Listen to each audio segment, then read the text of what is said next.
It might as well be Christmas, Miami Dolphins fans, because this organization just received an absolute gift from the Seattle Seahawks, and they need to take advantage. I am Nic Rohloff. This is Dolphins Today by Chat Sports. You might ask, what is this gift in the middle of July? Well, it's the fact that Seattle, right before training camp, released tight end Noah Fant. Now, it is a fully motivated deal due to financial aspect. He was due $8.5 million, but it was non-guaranteed. The guaranteed date was today, so they released him so they could save the $8.5 million in cap space. They drafted Elijah Arroyo from Miami in the second round of the NFL draft and felt like they were fine with them moving forward at that tight end position. But with Miami having a very weak tight end room, Noah Fant becoming a free agent, he becomes instantly the top one on the market, and the Fins, specifically Chris Grier, need to be all over this. Getting Noah Fant into the Miami Dolphins building before training camp or in the first week of training camp this week would be an absolute perfect move to get things springboarded into training camp and into the preseason before the regular season kicks off in September. And before we break down Noah Fant more as a player and why I think Miami should sign him, hit that sub button because we cover the Dolphins every single day. If a move happens, we will have you covered. We are 77 subscribers away from 71K. What a milestone that would be. Help us out, join the channel, and subscribe to the Dolphins Today here by Chat Sports. Now, I have been very open about ever since the Dolphins traded Jonnu Smith, a part of that Jalen Ramsey trade to the Steelers, that the two biggest things Miami should have done before training camp got underway is add another tight end and add to the cornerback room. Well, they obviously traded with the Giants to get Darren Waller just 24 hours after trading away Jonnu Smith. But I still don't feel that confident about where this tight end room stands right now. I just don't really see a way where you can feel good with what you have right now. Yeah, I mean, just seriously, Julian Hill is nothing. Pharaoh Brown is a very average tight end 3. And Darren Waller did not play football last season. You can't seriously expect this room to be average or above average during the 2025 season. And this is not me saying that I think Darren Waller is going to be bad for Miami.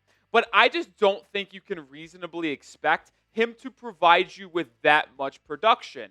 And I think it's more of just the principle that you are bringing a player that is on the plus side of 30 to your roster who did not play football last season. He is a full year removed. Some people might say that, well, he's going to be fresh. He's got fresh legs, a good, clean perspective. Maybe that will be the case. I hope it will be. But he didn't play football last season. His cap number is only $2 million.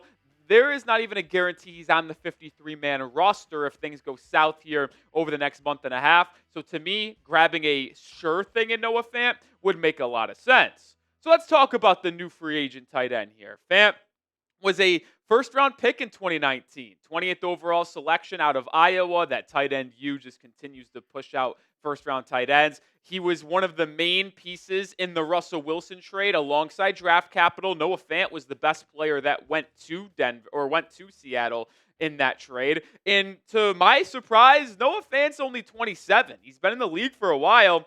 But, he's still relatively young. He's still got 2 or 3 seasons until he gets to that age 30 year where Jonnu Smith, who Miami just traded away, is already at.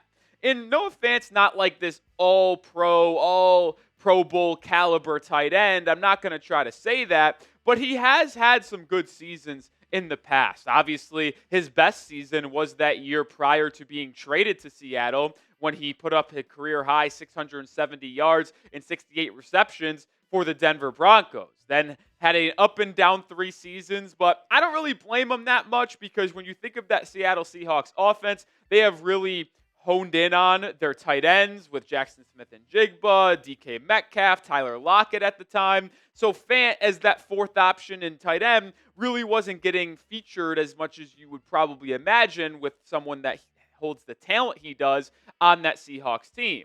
And just like Jonnu Smith, I could see Noah Fant coming to the Miami Dolphins and having a career year in this Dolphins scheme. Noah Fant has a very similar skill set, in my opinion, to Jonnu Smith in terms of his size, agility, and athletic movements, and ability to dominate over the middle of the field, just like Jonnu did last season. So although Jonnu's season in 2024 is better than anything Noah Fant has ever done, I do think that Noah would be able to be unlocked a little bit in this Miami Dolphins system, and it makes me very intrigued by adding him, and I hope Chris Grier takes a very hard look at potentially signing the former first-round pick.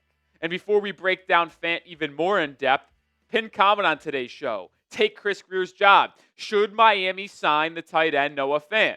Type Y for yes or type N for no. I do believe Noah Fant is the perfect Jonnu Smith replacement. When you think of what made Jonnu Smith so excellent for the Fins last year, what was it? Well, it was the fact that he didn't really miss any games. He had such an ability to make people miss, forced 13 missed tackles last season, and his ability to just make plays over the middle of the field. When you look at Noah Fant, he is able to do the same thing. He's 6'4", 250, athletic, really good catch radius over the middle of the field. It just seems like it would be a seamless transition for Noah to just take that Jonnu Smith role in this Dolphins offense. And I know a lot of people are going to ask the question, well, can Noah block? Because that's something that is required out of a Miami Dolphins tight end. I would not say that he is that good of a blocking tight end. I'm not going to sugarcoat that. But here's the thing, too. Jonnu Smith is not a good blocking tight end either. You look at the last season and look at the blocking numbers via PFF from Fant and Jonnu. They're both bad, but Noah was slightly better.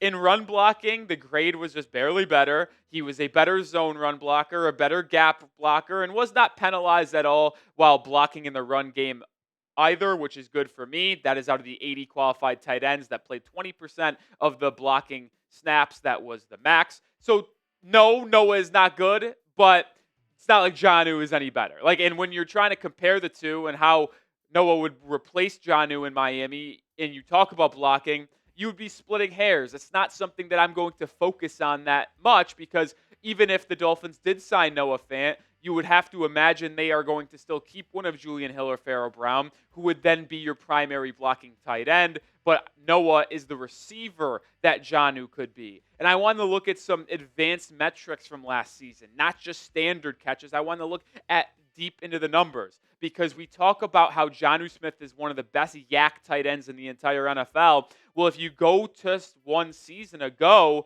both Jonnu and Noah Fant averaged 5.9 yards after the catch on each reception. That ranked 9th in the NFL amongst qualified tight ends. Noah Fant only had a 4% drop percentage. That is 0.3 less than Jonnu Smith.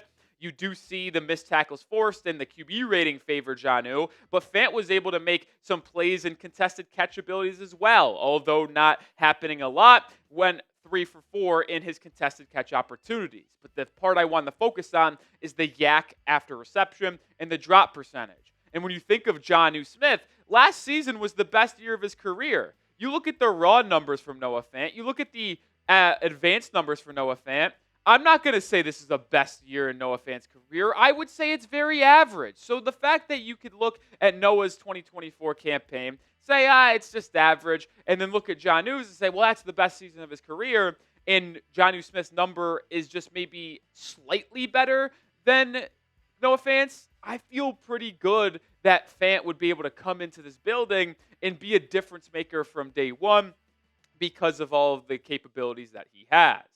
More to come here in a second, but new sponsor here at Dolphins Today. That is Ethos. And in today's day and age, anything is possible and you cannot take anything for granted. When you lose someone close to you, you can't help but think about the future. With life insurance through Ethos, your family is protected. Life insurance is a perfect way to make sure you're covered, can help pay the mortgage or your kids' college tuition. And right now, you can get a free quote at ethos.com/NFL Daily. Ethos is an online platform that makes getting life insurance fast and easy to protect your family's future in minutes, not months. Life insurance is more affordable than you think. With Ethos, you can get a free quote and customize a rate that fits your budget. The process is 100% online with no medical exam required. Just answer a few health questions and get a quote in as little as 10 minutes. 3 million families have completed their applications and trusted Ethos to help find the right coverage. Protect your family with life insurance from Ethos. Get your free quote at ethos.com/NFL Daily. That is ethos.com/NFL Daily. Links in the description and comments of today's video.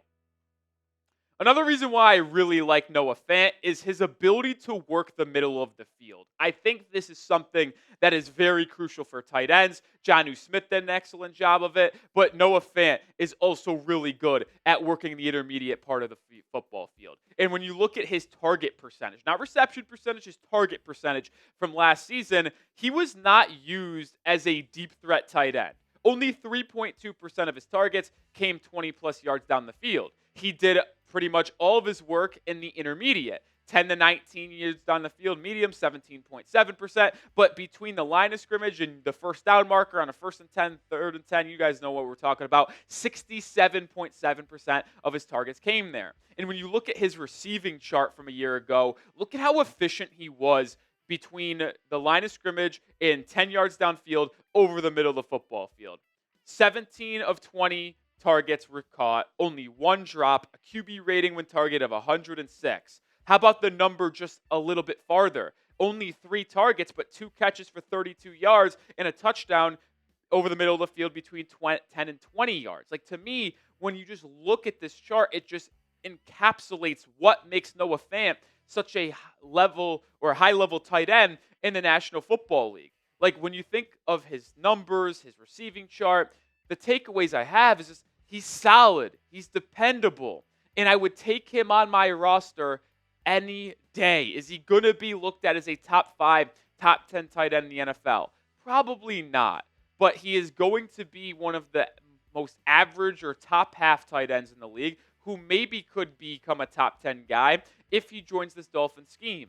Another reason why I can't get enough of Noah Fant and why I'd love to bring him in is he is durable, dependable, like I just mentioned. Over the last 3 seasons, he's just missed 3 games with Seattle, and they all happened last season. He only played 14 games. In 2022 and 2023, he played in all 17 games. He is a guy that you can trust to be on the football field for you every single day.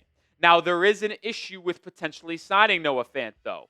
Miami, at least currently right now, as Barry Jackson tweeted out last night, only has $2.25 million in cap space. I've seen very conflicting numbers. The NFLPA says 2.25, which is where Barry got his number. You look at Spotrac and over the cap, it's much more closer to 1.9, 2 million. So it's unclear how much cap space Miami actually has. And when you think of the situation that Miami is in right now, where they don't have a legit cornerback on the outside, unless you really believe in Cam Smith or Storm Duck, which, as you all know, I do not believe in them. How are you going to address cornerback and sign Noah Fant if you only have $2.25 million in space? That is a serious question that we have to ask. But coming up in here in a second, I have a couple moves that you can make that creates more cap space to potentially alleviate this issue. But since Miami is very limited in cap space, if you could only choose one position for Miami to make a move in, would it be cornerback or would it be tight end? Let me know your thoughts by typing TE or CB down in the comments.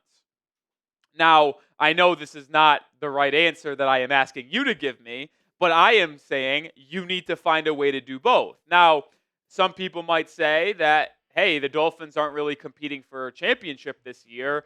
Don't exhaust future cap space and put yourself in a bind in the next couple of years to help add Noah Fant and, let's just say, Asante Samuel Jr. right now. But I will make the argument that this front office and coaching staff needs to provide success and results. They have not won a playoff game in 25 years. If they miss the playoffs again, both these guys, Grier and McDaniel, will probably not be in the position they are currently in this time next year. So I think that they should feel like they have to make these moves to address the roster and improve it to make it a more playoff comparable roster. So there are 4 cap space moves that I think Miami could make or should make that could give them the cap space that is required to add a corner and a tight end. 2 extensions and 2 releases. Jake Bailey, releasing him frees you up $1.9 million of cap. Ryan Stonehouse is your punter. Why wait? Get rid of Jake Bailey and save $2 million in cap space. Channing Tindall is not good. He's been on this roster for 3 years now. He's not going to make a difference in year 4. He's at best linebacker 5. Save the $1.3 million by releasing him. That's 3.2 right there just by Bailey and Tindall. That might be good enough to get you one of these corners or tight ends. But you could also extend Minkah Fitzpatrick or Zach Sealer.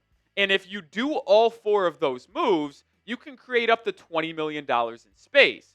If you did the max restructure and an extension with Minkah Fitzpatrick, you can save about $11.3 million in cap space. If you extend Zach Sealer, you can create $5.8 million in cap space at the max. So those two combined create about 20 mil or 17 mil. The 3 mil from Bailey and Tyndall gets you to 20. So you'd have just over 20, about $20.25 million in cap space, which would give you the capability of signing a corner and Noah Fant, but also having $10 million in space heading into the season to give you flexibility in a potential trade or another signing that needs to go down, barring injuries, during the regular season. And here's my final word on today's show. I am not that sold on extending Minkah Fitzpatrick. He did have a pretty down season a year ago, and his contract right now isn't that bad to where you can get out of it relatively soon. So not extending Minkah is fine by me. But you have to extend Zach Sealer. He deserves it anyway. He's been your best defensive player over the past 2 seasons. He's one of the most durable and dependable guys on your roster as well. He's also one of your leaders and captains. Make him happy. Extend him. Create that $5.8 million cap space as well. You do that for Sealer, then you release Bailey and Tyndall, That alone gets you about $11.1 million in cap space, which would give you just enough money to sign probably maybe 1 or 2 of Fant in a corner, or at least one of them. So you need to create cap space regardless.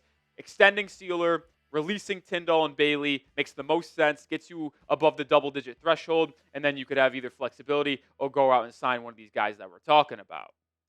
Thank you for watching this episode of Dolphins Today. Hopefully the Dolphins do make a move at corner or at tight end, and when they do, we will have you covered with a video. Make sure you are subscribed, and like I said, let's get to 71K on today's show.